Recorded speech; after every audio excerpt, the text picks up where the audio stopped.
Buenas noches, bienvenidas, bienvenidos. En Pijijiapan, Chiapas, una alumna valiente denunció delante de las autoridades de su escuela, delante de colegas estudiantes, durante su graduación, acosos y violencias de profesores. Hace unos minutos se confirmó la detención de uno de esos presuntos acosadores en la escuela. Le diré dónde lo agarraron y por qué, pero antes, vea este testimonio. Realmente creo que somos la primera generación que tuvo el valor de decir las cosas. Y qué pena que hayan sido 30 años de permitirles esto a los maestros. El miedo tiene que cambiar de bando. Gracias a esta frase, una alumna de la preparatoria Felipe Carrillo Puerto, en el municipio de Pijijiapan, Chiapas, decidió alzar la voz durante su ceremonia de graduación y exponer que uno de sus profesores la hostigó sexualmente durante 1 año y medio. El problema no es directamente con cada uno de ustedes, es con la libertad que sienten que tienen para hacer comentarios fuera de lugar, para dirigir miradas coquetas, para echarle la culpa a nuestras faldas, para hacer invitaciones inapropiadas, e incluso para creer que pueden sostener relaciones románticas o sexuales con niñas menores de edad y alumnas. Su abogada, Lourdes Wong, menciona que el acoso inició con comentarios sutiles que durante el último semestre se transformaron en insinuaciones de connotación sexual muy subidas de tono. La víctima levantó una denuncia formal el 9 de abril de 2025, pero nadie le hizo caso. Puede que no todos sean acosadores, pero son amigos. Y defienden a sus cuates a capa y espada. Y el mejor amigo de un acosador suele ser otro acosador. Lamento que los trabajadores de esta institución no hayan tomado cartas en los asuntos y lamento decírselos hoy. De pronto, el señalamiento volteó a muchos en su contra. Hubo amenazas por parte de algunos docentes que le impartían clases. Si algún maestro les hizo un comentario fuera de lugar, si les dijo algo que no debía, si las tocó de una forma que no debía, por favor alcen la mano.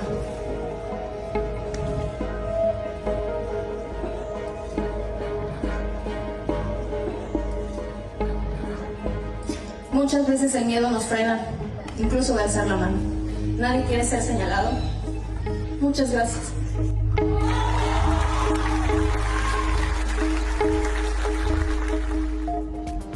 Valiente la compañera que levantó la mano y comprensible quienes tuvieron miedo de hacerlo. Esta noche, el fiscal de Chiapas, Jorge Llavén, anunció que ya detuvieron al maestro José por los delitos de hostigamiento sexual y acoso sexual contra una alumna de ese plantel. Fue trasladado de Tapachula al penal de Tonalá. Fíjese, se había ido de Veracruz.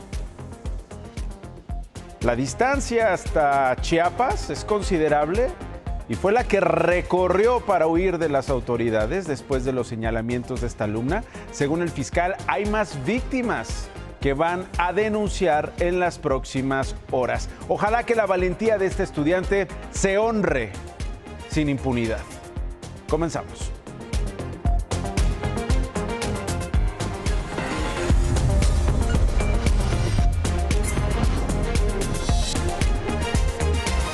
Hace 17 días arrancó el programa piloto que beneficia a trabajadores de plataformas digitales y obliga a las empresas a otorgarles derechos laborales.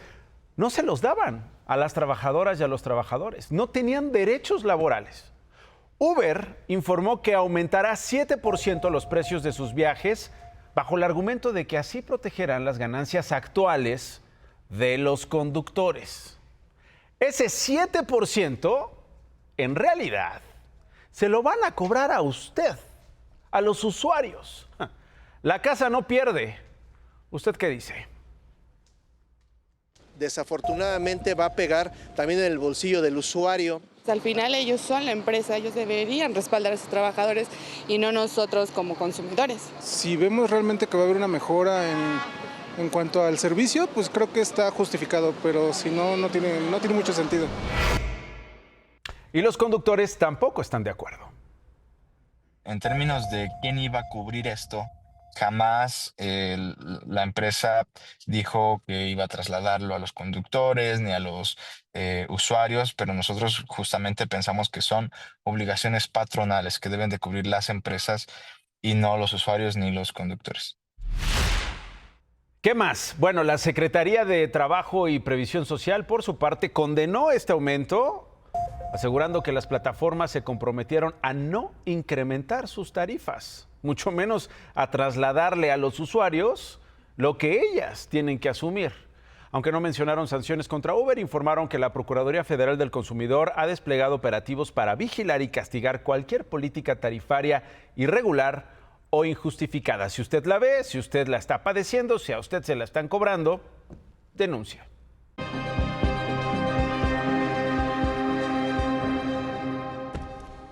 Y ahora llegamos a esta historia. Trabajadores de la Cuauhtémoc en Ciudad de México retiraron las estatuas de Fidel Castro y Ernesto Che Guevara colocadas en el Jardín Tabacalera. ¿De dónde salieron? ¿Quién las puso ahí? Si avanzo, seguidme, decía el guerrillero argentino Ernesto Che Guevara. Hoy tendríamos que seguir su figura hasta un almacén de la alcaldía Cuauhtémoc. Personal de la alcaldía retiró ayer las estatuas de él y de Fidel Castro, líderes de la Revolución Cubana, que desde hace 7 años estaban en el Jardín Tabacalera. Las estatuas fueron compradas en el 2017 utilizando recursos del ramo 5000, del capítulo 5000, que está destinado para la compra de maquinarias por el aquel entonces delegado Ricardo Monreal y le costaron 600,000 pesos. La alcaldesa dijo que se retiraron porque la compra fue con recursos indebidos, se coaccionó a 2 trabajadores de base de la alcaldía como resguardantes de las figuras, no se tenía opinión favorable del gobierno central para su instalación y principalmente porque así lo pidieron los vecinos. Así que el capricho de Ricardo Monreal, cuando fue delegado de la Cuauhtémoc, pues no puede estar por encima del cumplimiento de la ley por rendirle homenaje a un régimen dictatorial, ¿no? El autor del monumento Encuentro fue el escultor fallecido Óscar Ponzanelli, conocido como el escultor de las estrellas. El retiro de las estatuas, como el mismo Fidel o el Che, polarizan las opiniones. Kevin es peluquero en Rafles, una barbería en la que contó se cortaba el cabello el mismo Fidel Castro cuando vivió en la colonia. El retiro de las estatuas le da igual, sus demandas son otras. Pues más bien que le den como mantenimiento al parque, porque pues realmente hay mucho vagabundo, entonces mucho drogadicto. Y se me hace como que quitar un par de estatuas y no hagan como buen uso al parque, pues. Entre 1955 y 1956, Fidel Castro vivió en México. La casa en la que conoció al Che Guevara, con el que planeó la revolución, en la calle José de Emparán, hoy está clausurada y sus figuras en un almacén con futuro incierto. Sobre estas estatuas, la presidenta de México dijo que está mal que hayan retirado estos símbolos porque se tratan de representaciones de un movimiento histórico en referencia al encuentro entre Fidel Castro y el Che Guevara aquí en México. ¿Qué hacer con ellas? Bueno, la presidenta pidió que las entreguen al gobierno de México, al gobierno federal, para ponerlas en otro lado. ¿Se las darán? Bueno, pues ahí está esta nueva confrontación entre la alcaldesa, ahora también la jefa de gobierno y la presidenta. Por lo pronto, el Movimiento Mexicano de Solidaridad con Cuba convocó el domingo al mediodía a una movilización en el Jardín Tabacalera con la consigna que devuelvan las estatuas.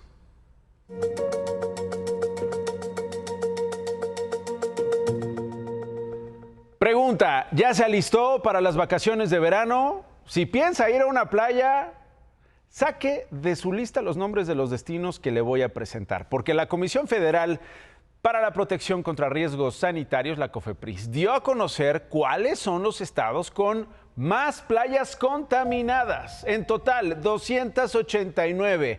Michoacán encabeza la lista con 6. Le siguen Guerrero con 4 playas, Jalisco con 3, es decir, en 3 estados hay 13 de las 16 playas más contaminadas de México. Estos lugares no cumplen con los estándares sanitarios debido a los altos niveles de enterococos, o sea, materia fecal.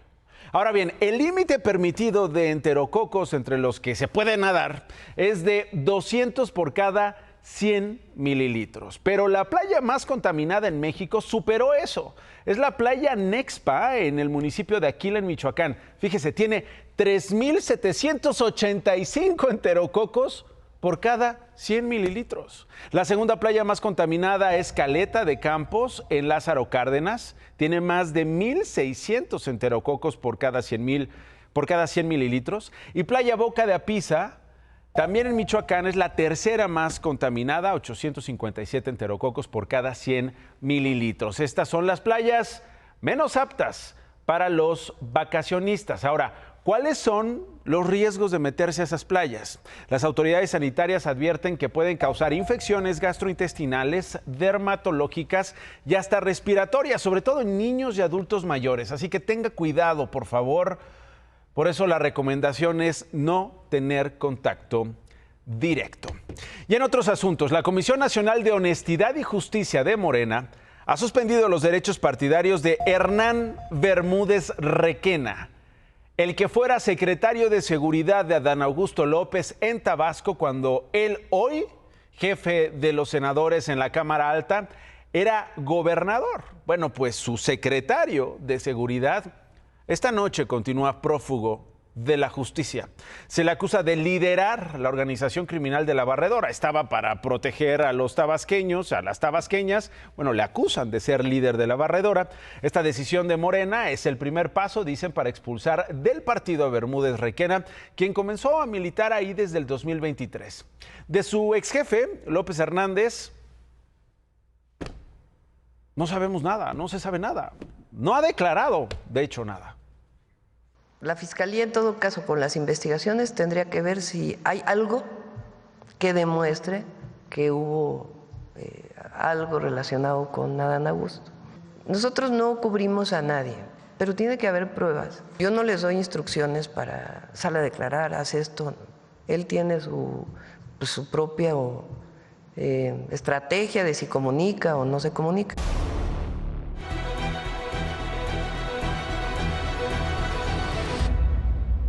¿Se acuerda que aquí comentamos de las marcas que tenía el presidente de los Estados Unidos, Donald Trump, y que llamaron la atención entre reporteros? Bueno, pues en las últimas semanas se compartieron estas fotografías de su mano, otra vez, en algunas ocasiones inflamada, en otras ocasiones con moretones. E incluso había imágenes que mostraban que tenía maquillaje, mire, en la mano, precisamente, ahí está el maquillaje, para ocultar o cubrir moretones. Vea, esa es otra imagen con el maquillaje. Eso se sumó a que tuvo una inflamación en sus piernas. Bueno, hoy la vocera de la Casa Blanca, Caroline Leavitt, dijo que el presidente se sometió a una revisión y ¿qué cree? El diagnóstico fue que tiene insuficiencia venosa crónica. Es decir, las venas de las piernas tienen problemas para bombear sangre de vuelta al corazón. La vocera aclaró que no hay indicios de ningún coágulo. Dijo que fue el propio Trump quien pidió hacer público este diagnóstico. Y sobre la inflamación y los moretones en sus manos, esto explicaron. Recent photos of the president have shown minor bruising on the back of his hand. This is consistent with minor soft tissue irritation from frequent handshaking and the use of aspirin, which is taken as part of a standard cardiovascular prevention regimen. This is a well-known and benign side effect of aspirin therapy. And the president remains in excellent health, which I think all of you witness on a daily basis here. Y hablando de Trump, The Wall Street Journal publicó contenido de una carta que supuestamente Trump le envió hace 23 años al pederasta Jeffrey Epstein, que está muerto. Según el diario, es una carta fechada en 2003 para felicitar a Epstein por sus 50 años. Estaría escrita con lenguaje vulgar, obsceno, con el dibujo de una mujer desnuda y firmada por el hoy presidente. Epstein, usted sabe, se suicidó en su celda en 2019 mientras esperaba ser juzgado por tráfico sexual. Trump respondió en su cuenta, dijo que es una carta falsa, que no son sus palabras ni su forma de hablar, que además no hace dibujos.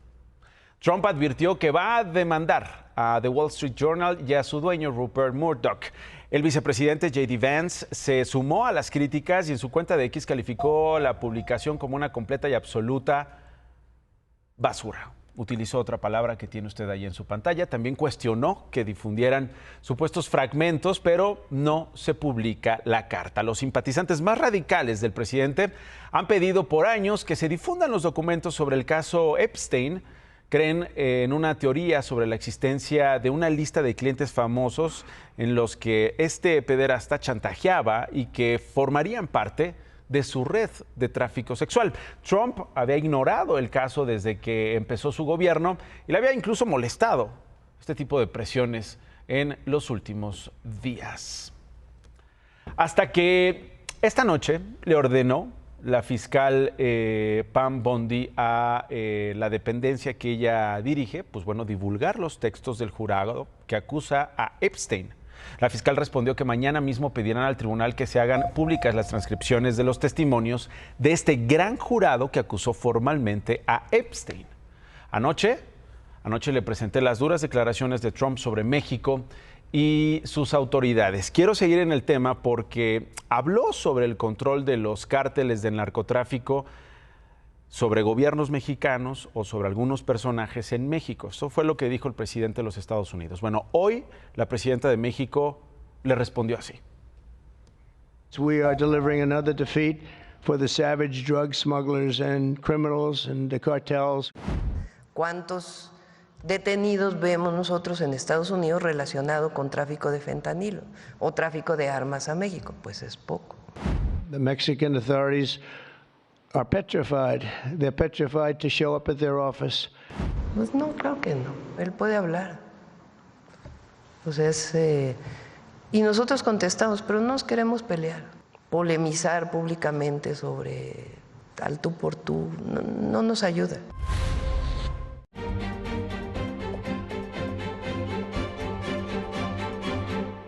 La búsqueda de Ana Amelí continúa, pero ahora se va a extender más allá del Ajusco.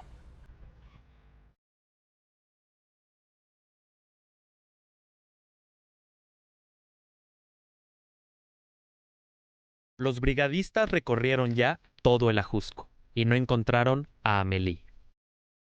Esta mañana subió el último grupo del que esperaban ayuda, el Cuerpo de Rescatistas de la UNAM, que como todos los demás, bajó sin localizar algún rastro. Alentador y desalentador las dos cosas, porque pues no han encontrado restos que nos indiquen que hubo un accidente fatal de mi hija. Su paradero, aún incierto, lleva a las autoridades a indagar más allá de la montaña. Hacia donde nos dicen que arroja el resultado de la información, que todavía no está bien confirmado, es que posiblemente pudo salir, o sea, pudo bajar, ¿no? Esa es la verdad. Entonces van a concentrar esfuerzos para los últimos puntos que donde la vieron. La jornada de búsqueda se trasladará a las calles. Si no está en la montaña, puede que esté o haya sido vista en los poblados más cercanos. Siento que mi hija está viva, que hay que seguir buscando. No puede haber una más, ¿no? El hermano menor de Ana Amelí, Leonardo, ha recorrido desde la madrugada del domingo todos los senderos existentes del Pico del Águila, Cruz del Marqués y el Valle de la Cantimplora. Sí ha sido muy difícil para mí también. Trato de ser fuerte, pero el sentimiento me gana. No sé dónde esté mi hermana, no sé si está durmiendo en un lugar, pues siquiera con techo, en algún lugar donde no se moje, en algún lugar donde tenga ese calor, o sea.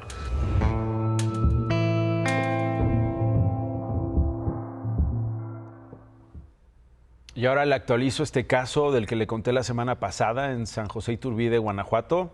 Más de 100 adultos mayores denunciaron que fueron estafados por Karina Pichardo, exdirectora de atención al migrante, a quien le habían entregado entre 10,000 y 20,000 pesos para que los ayudara a tramitar su visa y viajar a Estados Unidos. La exfuncionaria finalmente entregó parte del dinero, no todo, parte, y hoy autoridades municipales lo devolvieron a los afectados. Ok, ajá, ¿y ya? Es decir, borrón y cuenta nueva para Pichardo. Seguimos haciendo la indagatoria si la exservidora incurrió en alguna irresponsabilidad administrativa, se le fincarán pues las responsabilidades que marca la ley. No sabemos cuáles son, puede ser un apercibimiento, puede ser una multa, puede ser incluso la institución. Hoy se encuentra cesada en sus funciones. Bueno, mientras puede estar tranquila. La presidenta Claudia Sheinbaum respondió tajante que es un exceso la sanción impuesta por el Tribunal Electoral Federal a la ciudadana Carla Estrella Murrieta, quien tiene que ofrecer disculpas públicas durante 30 días a la diputada del PT, dato protegido. En el día 6 de los 30 en que deberá tuitear, te pido una disculpa, dato protegido, por el mensaje que estuvo cargado de violencia simbólica, psicológica por interpósita persona.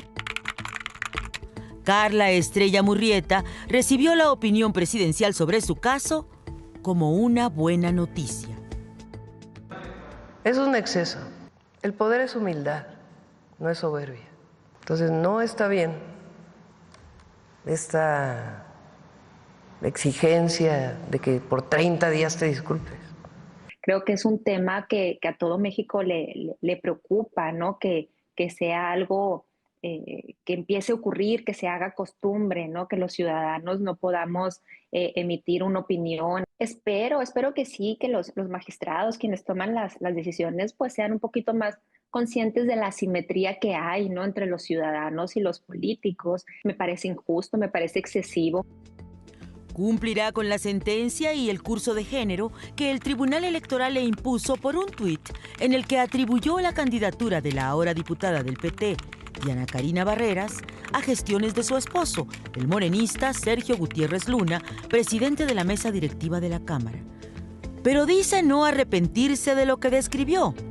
Si se la encuentra, ¿qué le diría? Yo no tengo nada que decirle a ella, nada. No es personal, yo no tengo por qué ni reclamarle, ni el tiempo donde podíamos ver, donde estábamos en una igualdad para debatir, para aclarar las cosas, fue después de que yo puse mi tweet, ¿no? Si había algo que aclarar, si había una réplica, ese era el momento. Y en ese medio, en Twitter, ¿no? Ya llevarlo a una cuestión legal, pues fue un exceso, ¿no? Defiende, sin embargo, su derecho a seguir tuiteando y cita la canción de Alex Sintek para describir el saldo de esta experiencia, porque se siente más fuerte de lo que pensaba. En un principio me sentía muy desanimada, ¿no? Y entonces veía yo así, pues que no valía la pena. Pues tampoco tenemos que dejar así tan cómodos a los funcionarios, a los políticos, ¿no? Porque a final de cuentas, pues yo creo que es comodidad para ellos. Entonces, sí tiene que haber voces que los estén cuestionando, que les estén recordando que para qué están ahí. Y habla del alivio que las palabras de la presidenta le dejaron.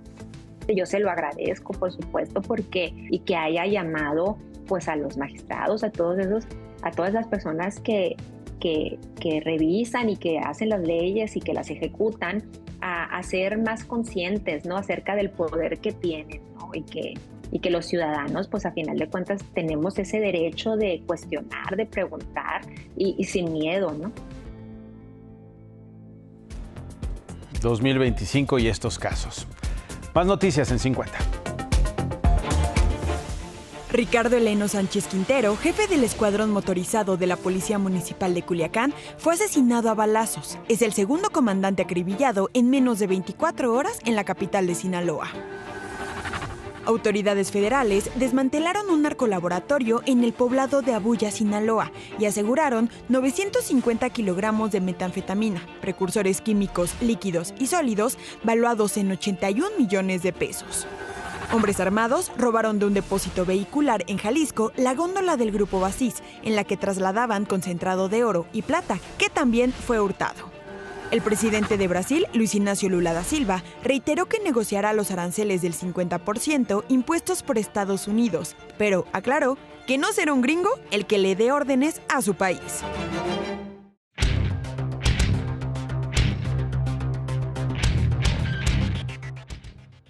Hoy hizo muy bien la presidenta Claudia Sheinbaum, la secretaria de Energía Luz Helena González y la directora de la Comisión Federal de Electricidad, Emilia Calleja, en decir que esto no va a pasar, que no va a haber apagones. Durante los últimos días hemos oído mucho decir, cuidado, se está acabando la reserva, cuidado, hay problemas. Hoy, en la conferencia de prensa de la presidenta, se dio una explicación. Y después, el padre del análisis superior, o sea, yo, platiqué con Emilia Calleja, con la directora de la Comisión Federal de Electricidad, y explicaba algunas cosas que son fundamentales. Punto número 1, ha aumentado, más que se ha duplicado, la reserva. ¿Por qué? Ella dice que porque se han hecho mejor las cosas de lo que se venían haciendo, que hay que tomarlo en lo que vale. Punto número 2, que se están haciendo inversiones en la generación de energía eléctrica y que si hay apagones, estos serán por condiciones que no tienen que ver con la CFE, es decir, por algún evento natural o por algún accidente. Hay quienes no le creen, yo, el padre del análisis superior, sí les creo. Échame la cámara, échame la cámara. Hoy murió uno de los grandes empresarios de este país, don Roberto Servidje. Descansa en paz. Descansa en paz. Gracias, David. Pausa, regresamos. Más en 50. Maestros de la CENTE marcharon a Palacio Nacional para entregarle una carta a la presidenta Claudia Sheinbaum y advirtieron que reanudarán sus acciones antes del próximo ciclo escolar si no reciben respuesta a sus peticiones. Un incendio en una recicladora de aceite en Tultitlán, Estado de México, provocó el desalojo de más de 50 personas por las explosiones en el lugar. La autoridad solo reportó daños materiales. Familiares y amigos despidieron a Abigail, la bebé que murió durante las inundaciones en Zapopan, Jalisco. Las autoridades siguen con la búsqueda de Vanessa Espino, la motociclista desaparecida en la tormenta del lunes.